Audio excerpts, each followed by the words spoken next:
The views and opinions expressed within the following program are solely those of the individual. These views and opinions do not necessarily represent those of Shaw TV.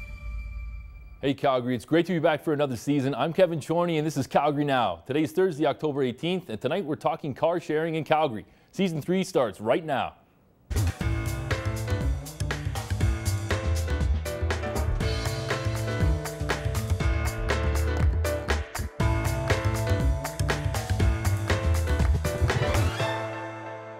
Anyone who has lived in Calgary for a while knows that it's quite difficult to get around the city without a car. While we have a comprehensive public transportation system and an extensive pathway network, the city's size almost demands a vehicle. Yet with ever-increasing traffic jams, rising gas prices, and the cost of insurance, many forego owning a car. Yet from time to time, you need one. Enter car sharing.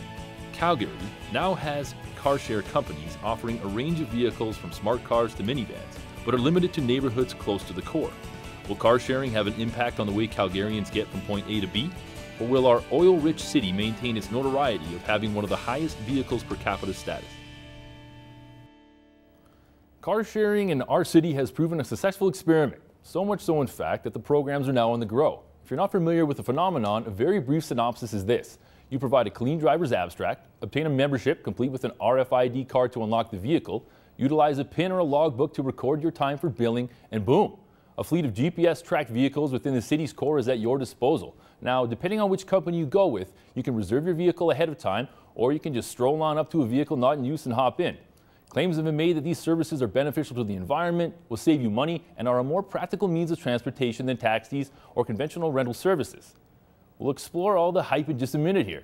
As always, we welcome your phone calls, so don't be shy. We're at 403-539-6710. Stay with us.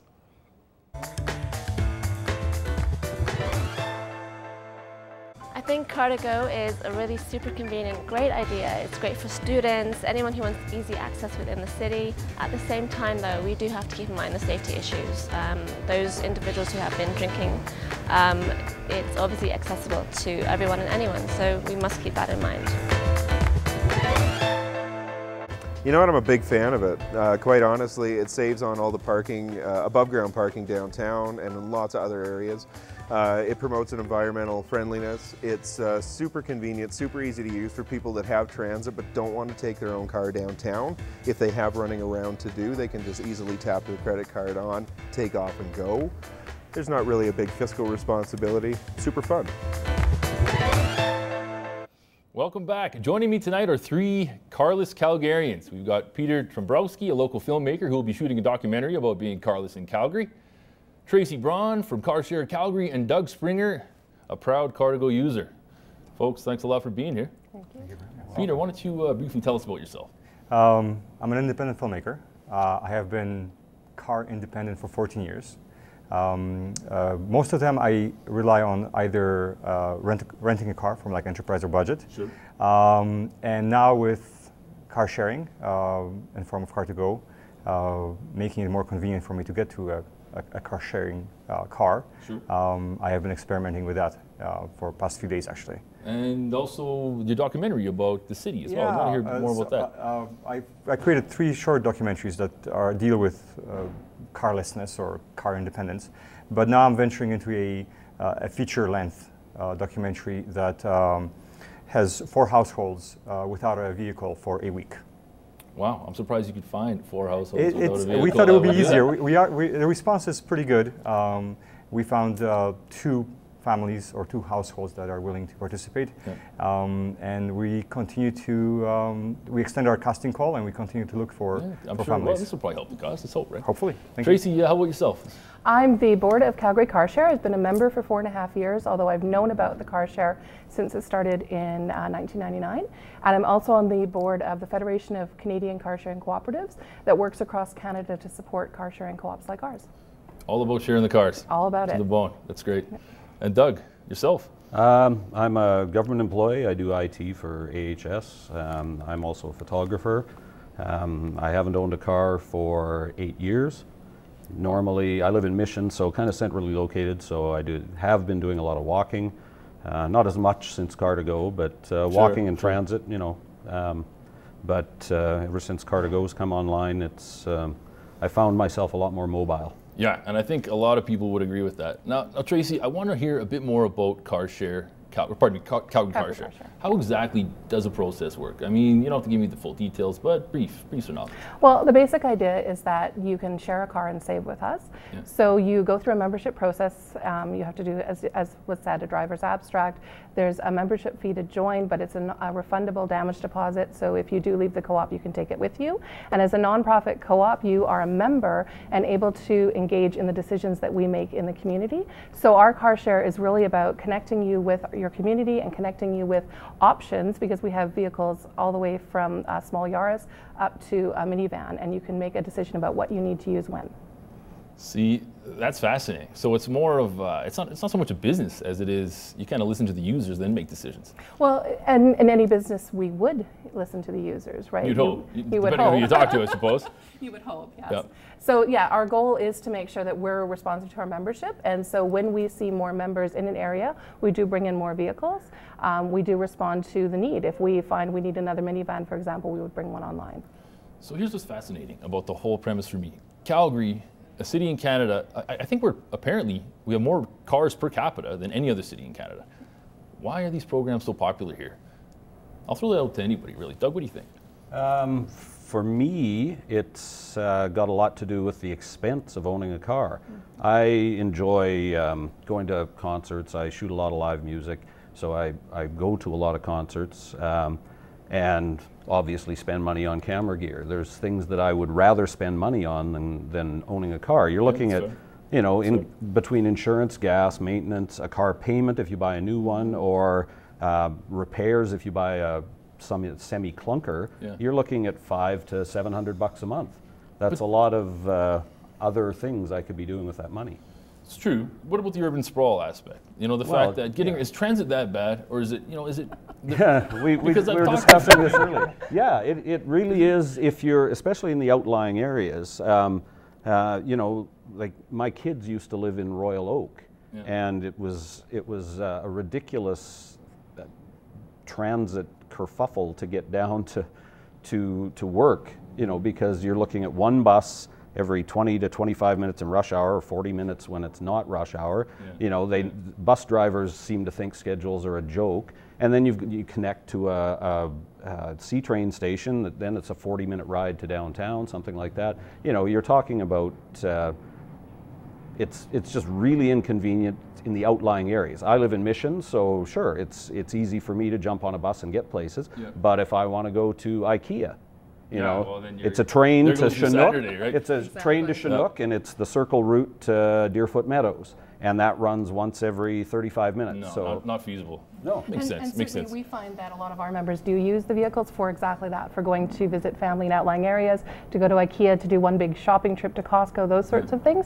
But they do live in areas where transit works for them, or they cycle, or they walk. So they use car sharing as a sort of piece of the puzzle of transportation. They can make the best choice when they need to make a choice about how they travel. That's fascinating. Makes sense, though. A little note about IKEA. I do walk. I go on foot. I know. And I go on foot. Folks, you're not buying a couch, obviously. Yeah, that'd be a tough walk home. We're going to take a quick break here. We'll be right back in a minute. As always, the phone lines are open. Stay with us.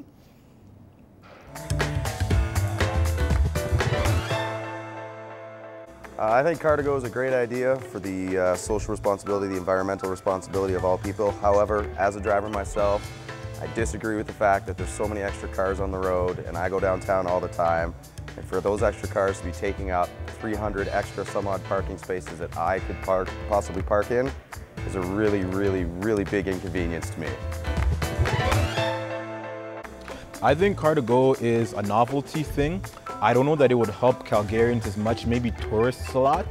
I think there are some flaws, some downsides. I think if there's a drunk guy, he can just walk up to a car, tap his card, get into a Car2Go, crash it. I think that's where we run into problems, especially in a city where we have such a shortage of taxi cabs late at night.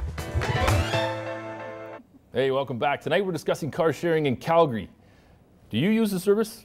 Give us a call, let us know. So Peter, I want to hear more about your documentary that's in the works, the big one. The big one. Calgary's got 700 kilometers of bike paths available. Obviously transit, which is kind of the consensus we don't all agree with. How did you find, or how do you find, the walkability of our city? You know, it really depends upon the ability of the individual to prepare, to plan, and actually in a way to sacrifice to a point, because there are obviously benefits to take if someone lives near a really fast transit line such as train or express route. Obviously that will benefit them, but it is a give and take. So what are we trading, right? So for me, actually going carless was also a financial decision. What do I want to spend my money on? I wanted to develop as a filmmaker, and both in terms of time and gear and investing, it was a choice to go that way. So as far as walkability, I think there is a give and take. I think it does come down to preparation, Calgary being the way it is in terms of weather, proper clothing, and learning how to deal with those things. And adding on to 20 minutes or 30 minutes to a trip because someone's taking transit or walking, and getting physical exercise, being out there feeling good about what they're doing, is the benefit. It's not a hindrance, it's not a negative, it's a positive thing. Even if it adds 30 or even 40 minutes, it's the experience. It's an experience. It's the journey, not the destination. Yeah. Well, and we know that young people are starting to look at car ownership, and when they hit 16 and say, okay, wait a minute, if I can't use my cell phone and text while I'm driving, if I can't do the things I'm used to doing, it's so why hard. would I want to drive? And so in other municipalities, we're seeing that where people are turning 16 and not becoming drivers automatically. And I think we'll start to see that trend happening in Calgary too. That's an interesting point, and I think I probably overlooked that. That is very interesting. Now, Adam there, the rant, he touched on something that I think is potentially an issue as well. 300 more of these car-to-go vehicles. I don't know what's the fleet of Calgary Car Share? We have 7, and we have dedicated spots in community associations with developers, and we have only 2 on-street parking spots, and they are dedicated just for... The parking is probably a separate issue. I mean, just because they do usually operate within car-to-go, probably more so than you guys. Now, I understand you can't take the cars out of the core, of course. You can, like you just described, do your task, come back to the core. But I think a lot of users are probably jumping from one side of the core to the other. You know, it used to be, like you say, maybe a $20 cab ride, take a car to go, save yourself, $15, park for free. The volume on the roads, though, is that an issue in anybody's eyes? I mean, we were discussing that actually, because for me, if people are using the car to go as an alternative to transit, then that means we've got now people in cars as opposed to people on transit. So you're not going to see less traffic, you're going to see more. Although myself, I find car-to-go more of an alternative to taxis than transit. I tend to be a little on the cheap side when it comes to things like taxis. Like, for example, I catch the 300 bus to the airport when I go on trips, rather than spending $50 on a cab because it's $275 out there. But so it's an alternative to cabs for me. I'll still jump on a bus, if it's convenient, but that's the thing, right? Like some of the places I'm going, like I discussed earlier, if you're in an outlying area or if you're going somewhere where you've got to make 3 connections on buses to get there, it's easier, more convenient, not necessarily cheaper in the long haul, but time is money as well. If I've only got so much time on a weekend or on a night off to get point A to point B, I don't want to spend an hour and a half jumping buses on transit when I can jump in a car to go 10, 15 minutes, I'm there, it's cost me $10 is, you're looking at $3.50. What about parking? I hope that car-to-goes displace other cars. So it's somebody choosing not to bring their car and then when they are downtown using car-to-go. So hopefully it's a one-to-one trade-off at best. I mean, yes, it's an addition of cars, but hopefully they're replacing cars that are staying now at home or some other places. So you mean you get to the car, to the core and transit? Yeah, you go transit or you car share with somebody else or you're dropped off somewhere. Whatever it is, and hopefully the car to go extends whatever other trips you had in mind for that day. But it's not an addition to a car you brought with you. See, that's interesting. You would think business use would maybe fall into that facet. Now, is that something that you promote with Calgary Car Share for business users? Absolutely. We see people, and myself included, who use it for business on a weekly or semi-weekly basis, where it makes more sense for me to take transit from point A to point B to get to my office. But if I have a meeting, I will use a Calgary Car Share card to do business there. Of course, the ideal situation is where a car share car displaces 2 or 3 cars. Yes. Right, where it is used in that day or in that time period by several people that have gotten to that place and then they literally shared that car. and their activities don't overlap. So then one car now services many other people and destinations. And you know, and also by doing that, you do reduce the footprint on the environment. Because really, though, I think some of the way it's promoted is a little bit disingenuous. Because as we talk, transit's going to be running all the time. You know, if you're not on that bus and you choose to take a car, the bus is still going. Yeah. It's an empty seat. So you are contributing. Mind you, with that in mind, where people would usually drive to the core and then drive around the core and yet drive, or maybe transit park, and then, like you say, use the car 3, maybe 4 people in a day, it's got some merit. But overall, is that really what's happening? Well, and the other, one of the few I see disadvantages to car-to-go is that they're smart cars, right? They're 2-seaters. I've got 2 adult kids. You know, I'd like to pick them both up and take them out for dinner. Can't do it in a car-to-go. Right. You know, so I can. Whereas you could do it in a Calgary car share. I'm just going to say maybe, it right maybe now. I should sign up. Maybe you should sign up. Yeah, that's a good point. Prius, minivan. Definitely the fact that it only takes two people is a disadvantage. The advantage, of course, is it's a smaller car. It's definitely more efficient in terms of gas. Yeah, I mean, I've seen them, we've probably all seen them parked, backed into a curb. There was 3 lined up outside of a restaurant one night. All 3 car-to-goes all parked in one parking spot because they backed in. Their length is the width of a normal car. I don't know if that's legal, whether or not you could, because we all know how Park Plus loses their minds if you don't park with your license plate facing the right direction. Yeah, nobody likes that, right? Yeah, so, but... Whereas we know that, from statistics across Canada, that people who join a car share actually do start driving less. That is the intent, that is what happens. And we see that with our own statistics. We aim for 25 members or 25 users to one of our vehicles, and we see that bear out. I think it makes people aware that they're actually spending money when they're driving. Yes.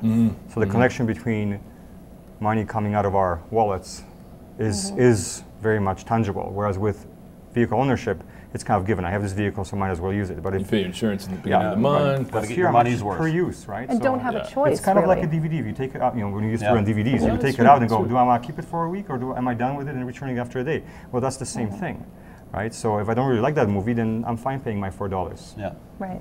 For a DVD, where this is the same thing. So it's more purpose, it's more conscious, and that's important. I think that's important across the board to be aware of that it is costing money. It is. There's no doubt about it. But there is a drawback. Parking. They park for free. The car-to-goes at least park for free. 300 on the road. Wow. Taking up Park Plus spots. Yeah, I was just. That's just it. Park Plus spots. Yeah, these are key parking spots that people want to utilize. Downtown. We were saying earlier. I looked on the map this afternoon. If you look at the core, like the actual downtown core, during the day, there's a ton of car-to-goes down there, and at night, they're all in the outlying areas, Lakeview, places like that. Right? Because people, I think now, people who have their own cars, who are tired of paying $45 for parking, are jumping in a car-to-go, driving it home. It's sitting in Lakeview, for example, because I know that I've experienced this personally. Will sit there overnight. How many people in Lakeview really need a car compared to someone like me in Mission, living in Condo City? The car is sitting there when they get up in the morning. They jump in that car and they drive it back to the core, because those 2 trips, regardless of the time they cost certainly less than $45 in parking for the day, and they can just get out and leave it. But I was in Vancouver. They don't have the car-to-go there doesn't have the advantage of Park Plus. They're metered. You can't park at meters. Oh, wow. So I found, because I used it quite a bit when I was out there in September, I drove to my destination and then spent 10 minutes driving around trying to find a parking spot, because there'll be heavy residential areas. Here, you can park in Park Plus and you can park in residential parking. Like my street in Mission is permit only, other than it's 2 hours otherwise. Not with car-to-go, right? It removes those time limits. So. Yeah, that's probably I think that's the biggest motivator for a lot of people, is the fact that parking, I mean, we pay more in Calgary than I think, any other city in Canada. Second behind, as far as I know, only New York City. But as has been pointed out several times by city officials in the last couple of weeks, one of the reasons we can't decrease the cost of parking downtown is because there's only so much infrastructure to get people to downtown. And if we decrease the cost of parking, we're going to see more cars coming downtown, and there's not enough space for them. There's not enough space on the bridges going in. There's not enough space for them to park. Yeah. So what do we do? Well, I take transit and I use Calgary Car Share when I need it. So am I an irresponsible guy to own a car and drive downtown to the core every day? Personal opinion. Irresponsible? It depends on your use, I I walk downtown, but if I had a job where I had to lug a whole bunch of bags, or if I was going on a photo shoot and had to haul a bunch of equipment, I'm obviously not going to walk. So it depends on your use and time, convenience. Time is money, you know, that whole thing. But this is a very, we all know, this is a really car-centric city, which is why I was kind of surprised that it exploded, Car2Go exploded the way it did. Yeah, again, but, you know, there's a lot of young people that just can't justify owning a car, or live in the Beltline, the core mission like I do, and just can't see themselves owning a car. I think we have to see Car2Go and any kind of car sharing as part of a system. Yes. And it's integrated into our transportation system. So it's not whether Car2Go somehow displaces parking spaces. It is whether it works with everything else. So yes, that's part of it. It's an important part of it, because if it does affect parking spaces, that's one part of it.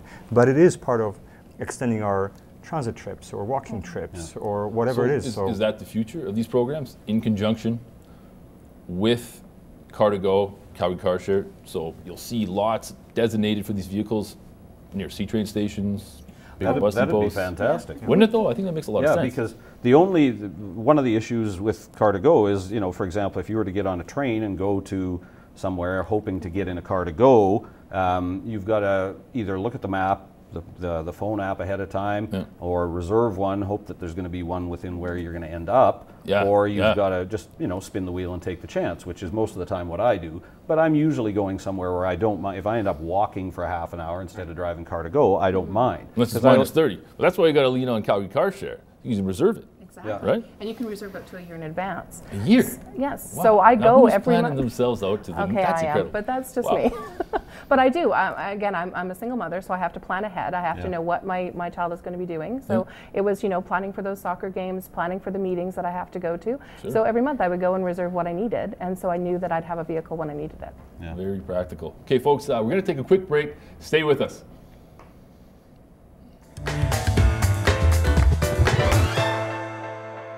I think Car2Go is great from a convenience standpoint. I guess just what I question about it is the safety, considering that, you know, you could have maybe gotten your license when you were 16 years old and your driving record's pretty good, but now you've got the opportunity to jump behind the wheel, and who knows about your driving ability. So that's really what I would question about it.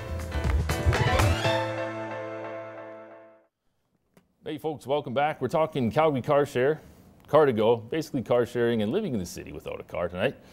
So at the end of the day then, what's my biggest motivation if I'm, you know, a student? Am I going with transit? Do I need to lean on Calgary Car Share, Car2Go? Where is the help for the student? Is your program student savvy? I hear Car2Go apparently has some spots on universities. Yeah. Is Calgary Car Share the same way?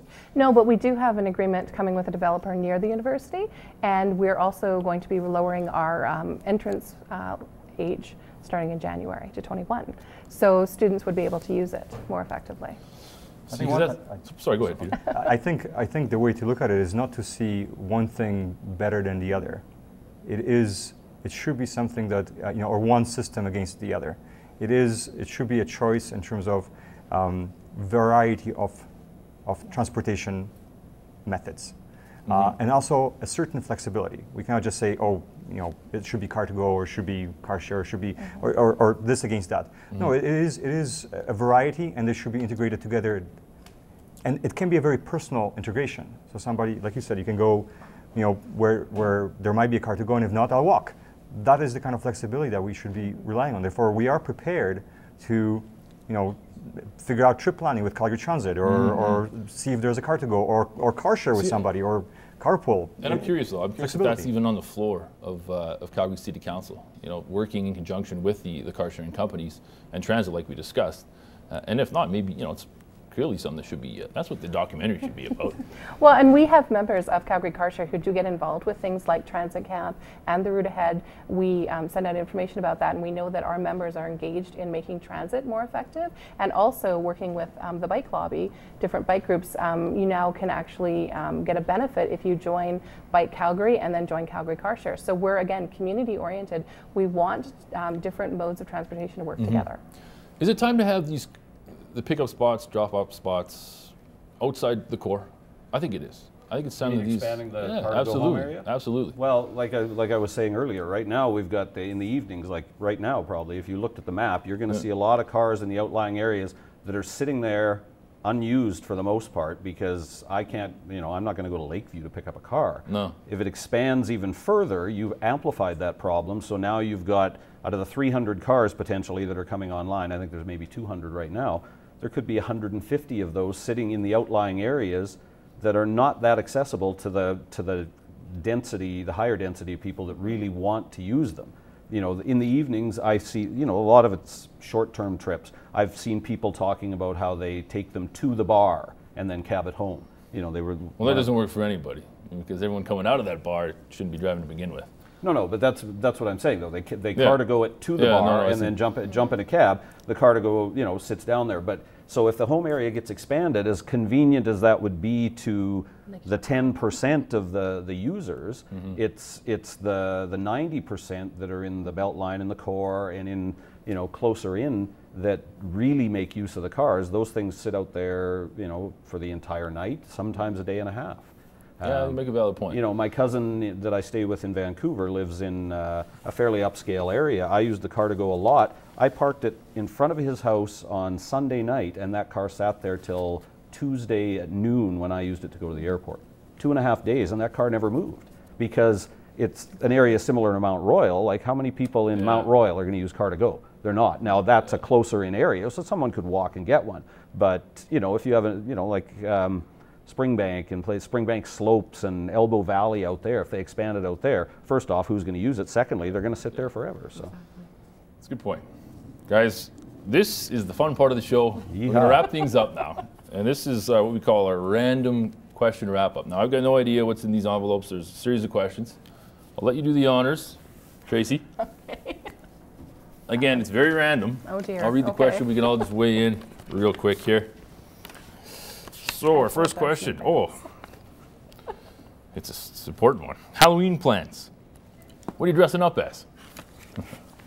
a smart car. I don't do Halloween, so I won't be dressing up at all. I gave that up a while ago. No? Humbug. Rick Astley. Okay. Hey, can you see it? I'm going as Rick Astley. Yeah. It's going to be a good time. How about yourself? You dress up? Actually, I'm a pagan, so it's a big holiday for me. Oh, so wow. Yeah, I'll be dressing up as a witch like I do every day. Sorry, Peter, I had to say any plans to dress up? Nope, none. None at all. Nope. What are you dressing up? Like I said, I'm going as Rick Astley. Oh, right. I think you really should. Yeah. Twins with red hair. Oh, it's beautiful, right? Why not? Folks, that's all the time we have for our discussion tonight. We want to thank you very much for joining us. Next week, we're going to be talking crime in the city. As always, don't forget to follow us on Facebook or like us on Twitter. Thanks again. Have a good night.